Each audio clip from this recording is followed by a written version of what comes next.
Moolala is brought to you by the nonprofit credit counseling agency Credit Canada. In each and every stage of our lives, we have to make decisions, so many decisions about what to study, where to work, what to buy, what to sell, how to save, whether to marry, whether to divorce, whether to procreate. The volume and complexity of all of these decisions can be so overwhelming. So, certified financial planner and author Shannon Lee Simmons wrote a book to help you get through it, in particular in crisis. This new book is called No Regret Decisions, Making Good Choices During Difficult Times. Hello there. Hello. Why write this book at this moment in time? I think, well, when I started the book, it's because I noticed that, I've seen people's lives play out for 15 years on the front line of financial planning. And I started noticing a trend in people where, when they're making these big decisions and how they're playing out on the other side. And so I wanted to write the book. And now I feel very lucky, Bruce, that it came out when it did, because I think given everything that's gone on post-pandemic with inflation and interest rates and, oh my gosh, housing prices and everything, I think the average person now has been thrust into a situation where the future is super uncertain and we have to make a series of really tough decisions.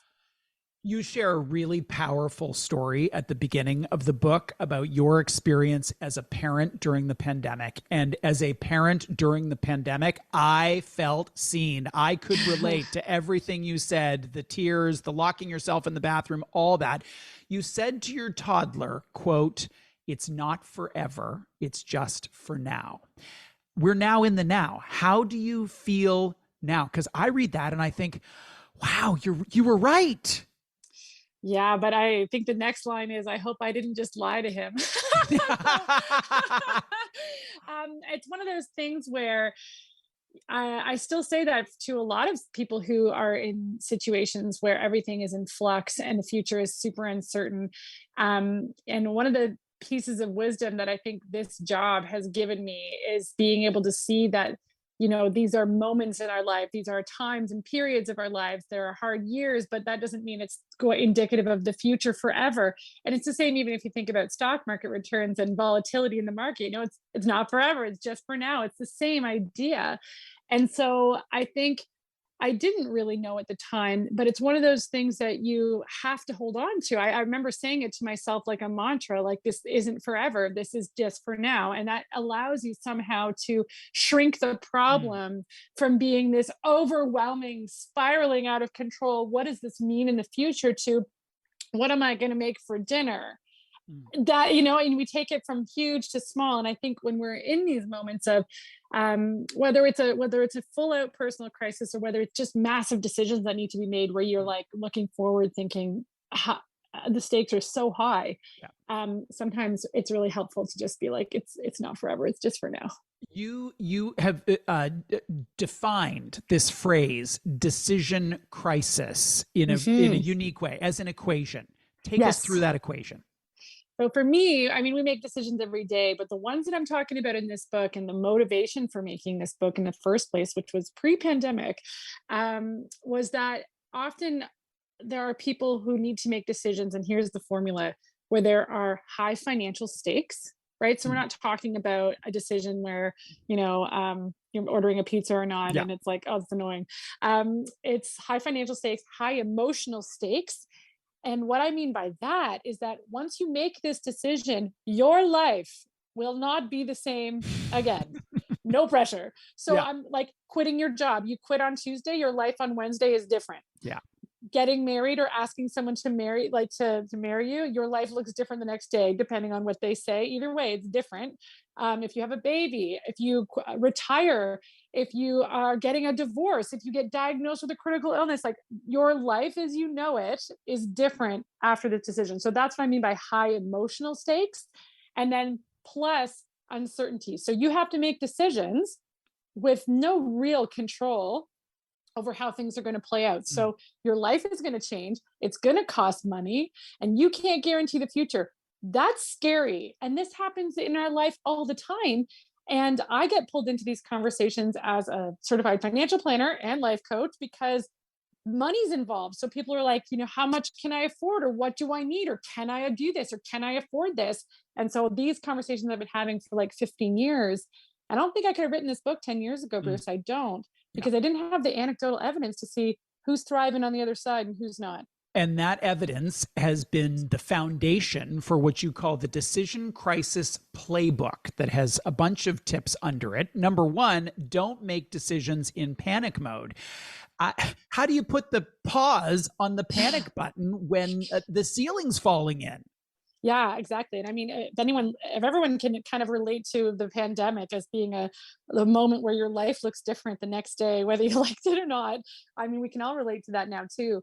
I think one of the things that's really important about not making a decision in panic mode is that to realize that, like, it's not like you can just end being in panic when your life looks different or when the stakes are really high. But what you can do is acknowledge that you're in it, which I think is huge in itself, and then consciously and mindfully do things to try to pull yourself up out of it for like 2 seconds, so you can just breathe and see clearly, that moment of clarity, like, this isn't forever, this is just for now, like, just a moment of, so like a calm thoughts, so that you can, when you're making decisions and when you're trying to move forward through whatever decision crisis it is that you're having, you're very mindful that it's not just a reaction to something or a default position. Those are the ones I find to be the most panic based, is like a huge reaction, or a default position, which is, I was so scared, I did nothing. And then like life just happened to me. And like whatever the default is going to be basically the decision that you made by doing nothing. And I think that just even the mindfulness around not making a panic based choice is important itself, because those are the people that I've noticed over the years where, things don't work out, Mm. and they look back and say, I have so much regret. Mm. Number two in the playbook, make long-term values-based decisions. Often our values are contradictory in that we could say, I really, really, really value family, and I really, really value financial prudence. A family member has passed away. The funeral is tomorrow. Do I go or don't I go? Exactly. Discuss. Yeah. So I think I call them it's your core values, which, we're all pretty familiar with that term, the things that make you, you, and they're different for you than it is for someone else. And I think really, again, going out and mapping them out, like, what are some of my core values? And that's all fine and good. But then when I go one step further in the playbook, it's like, what's your deciding value? And so sometimes, so if those are your two values, which is like financial prudence and also like, family, those are going to be at war with each other sometimes. And so each decision that you have to make when the stakes are high and those two come into conflict with each other, you have to make a priority. You have to put one above the other. And then that's your decision, and you're staking your claim to it. And if it's actually true to who you are in that moment and what's important to you in that moment, then even if you tick someone off or go into debt, depending on whatever the outcome is from that decision, you're going to look back and say, I don't regret it, because even though I love my family, I couldn't go into debt this time. I just got out of it. We don't know what's going on in someone's life. And so in that moment, my deciding value, I prioritized my value of financial prudence over family. And on the flip side, someone else might have been like, take all my money, I'm flying to Australia Mm. for the funeral. Yeah. I don't care if I paid off for 800 years. I am prioritizing my value of Mm. family over Mm. that. And they're going to look back and at that debt and be like, pain in the butt, but I'm not blaming myself forever Right. and having a sleepless night. Number three, control what you can if you can. Number four, set boundaries or guardrails so you don't run out of time or money. What do you mean by that? Yeah, I think this is my favorite one. It Mm. seems like such common sense. Everyone's like, of course, don't spend more than you want to. But it doesn't happen so mindfully when we're in that panic. So taking the time to plot out when you're going to call it is really important. So, for example, a really accessible example of a pivot point versus a guardrail. Pivot point is basically like you map it out before you actually start heading along your path. Where a pivot point's when plan A didn't work and you have to shift other things in your life so that you can keep going down the path. So let's have an example of, let's say you're going to buy your first house and your ideal price point is $700,000. And then you start bidding and it's like, well, it's actually, someone else has put in 750,000. And it's like, okay, well, we can do 750. It's not what we wanted, but if we do 750, then we can't renovate. So that's a pivot, right? You've pivoted your plan. Okay, so we're not going to renovate. we're going to keep going at this. And but we had to change our plans in order to make this thing happen. And so we're going to decide to do that mindfully, changing up our plans. The guardrail is where it's a no more. There's no more options. There's no more ways that you can change your plans, right? Like there's no more things that can shift. And so another pivot point might be, oh, well, or sorry, a guardrail might be 750,000 like that, or sorry, 775,000. And so you get there, and not only have you pivoted the reno, and not only have you pivoted where you're going to live, but now you can't get a house for under $800,000. And it's like, but if you'd set out the guardrail before, like the bank will not give you a mortgage that will allow you to buy an $800,000 house. Well, that there is a guardrail. That means that you're out of options. Like it's done. Like you can't go any further. And so sometimes you can put that guardrail into place to protect yourself. So for example, I do this with people all the time when they're buying a house. It's like, where's the number where I'm house poor? Don't go over that. So it doesn't mean that you haven't pivoted and gone over your ideal, but it means that we're not going over past this. And sometimes it can be put on you, which is like the bank won't literally give you enough money. So it's done. The dream is it's done right there. So that's the guardrail. And I think by mapping out these pivot points where it's like, I'm willing to shift my life around and make this happen, versus a guardrail where it's like, I won't have regret because I didn't get myself house poor.